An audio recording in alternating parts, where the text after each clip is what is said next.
Hello YouTube, this is my, I don't know, my third time trying this. Last sound file got deleted somehow.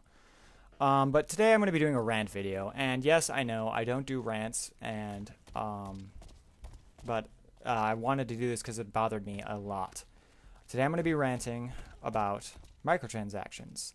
And let me get this started off by, I have nothing against Microsoft, I have nothing against Sony, because I actually am playing Blacklight Retribution in the background on the PS4, but I need to talk about this. So, what you may ask has inspired this rant about microtransactions? Well, 3 games have come out, brand new games. Forza 5, Rise Son of Rome, and Gran Turismo 6. They have all come out, all brand new, and they all have one thing in common. They all have microtransactions within the game. That right there just disgusts me. I'll tell you why.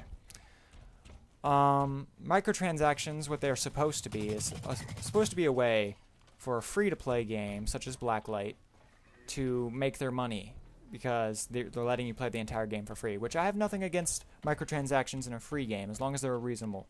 As in nothing over, like, I don't know, $10 or $20 max for one item, which is a reasonable amount in a free-to-play game, mind you. The problem here is you're going to the store. Okay, let me put this into perspective. You go to the store. You pick up a copy of Gran Turismo 6. You're like, I really enjoy the Gran Turismo games. Look on the back, some cool cars on here. So you buy it, $60, that's without tax, and you go home, plop it in your PS3, download the patch, which will probably be on there because there's always one, and you start playing the game. And then you realize this game is harder than the last Gran Turismo. And the reason why is every game with microtransactions, including free-to-play games, have a harder grind, because they want you to have incentive to pay for the items, which some games, most free-to-play games, balance it out very well because they know if they don't, nobody will buy anything because it's a free game. And here's the problem. You've already paid for the content that is considered microtransactions in the paid game. You went and paid your $60. But now they want you to pay $120 for a car that you've already paid for. Now, does that really seem fair? For one car, $120? It's ludicrous. And this trend really started back in the PS3 with Capcom. And let me tell you, Capcom is not doing very well right now. Capcom, they started with their on-disc DLC and their microtransactions, and they thought they could get away with it because they were Capcom. Well, eventually people started getting tired of what they were doing, and they decided, you know what, I'm not going to buy their games anymore. And now, you want to know how Capcom's doing? This is a warning for every developer that probably won't watch this.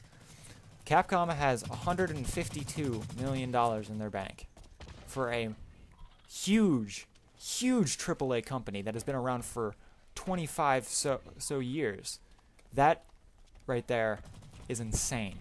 That's not enough to make a AAA game on a console. It's just you're not gonna. They've switched to doing mobile now as their main focus. They've actually switched to mobile as their main focus in order to recoup their losses. And I sure as hell hope they don't. If they come back, I sure as hell hope they do not continue what they were doing before, because that'd just be really stupid. Microtransactions are just unacceptable in a paid game. Companies that are doing this think they can get away with it because you'll buy. Consumers are idiots and they'll buy the game because it has the name of our company on it. I'm sorry to tell you that is completely false. I personally have not bought games for DRM and microtransactions. I will not buy Gran Turismo 6. I will not buy Forza 5. I will not buy Rise Son of Rome ever. Period. Because I will not be one to support these practices. And if you do, you're only fueling the fire that will burn down the gaming industry.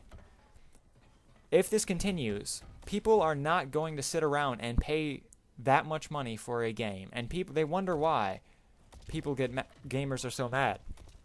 It's the stupid shit like this that makes us mad. The entire industry will crash if this continues to go on, so I beg you all, please never to support this kind of content. And it's not like that you can't make money off of a $60 AAA game that is only $60 with no DLC, no microtransactions. Let me give you a great example. Rockstar. They've just released a game called Grand Theft Auto 5. I'm sure you've heard of it. They made $1 billion on launch. There was no DLC for that game, there was no online, and there was no microtransactions day one. And yet they made $1 billion. They sold 1 billion copies. It was one or the other. Either way, it's insane, and they made a shit ton of money. I think it was $1 billion is what they made. 1 billion copies seems a bit excessive. But they can obviously make money off of traditional practices. The problem that they are facing is they don't want to take the time and the effort to put all of their power into making a good game.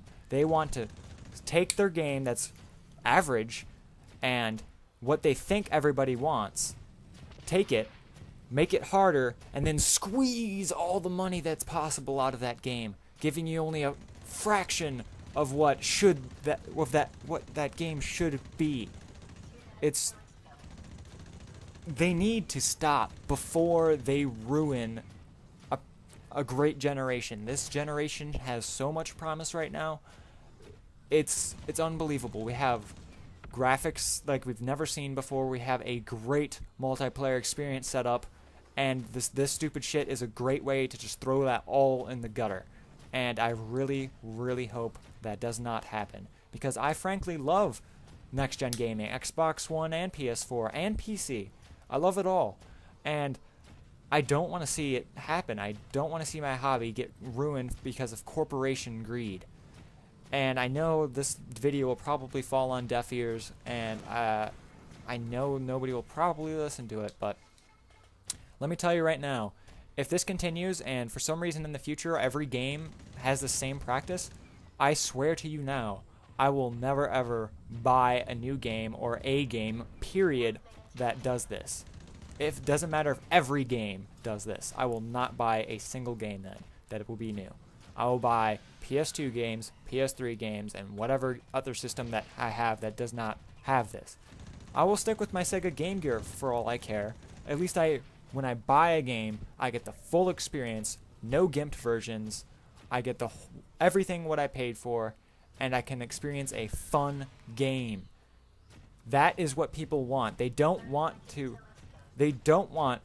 pay money to unlock stuff, for which is basically a cheat code, which, let me remind you, those were free at one point. And it should not be accepted at all. It's completely unacceptable, and these corporations should just be ashamed. I hope that I reached some of you. I hope some of you agree with me. Let me know what you guys think in the comment box below. And let me just repeat this. Rockstar, they did an awesome thing. They made $1 billion off of a game that had no DLC, no online, and no microtransactions. So, good job for them. Thank you for watching, and I'll see you guys next time. Peace.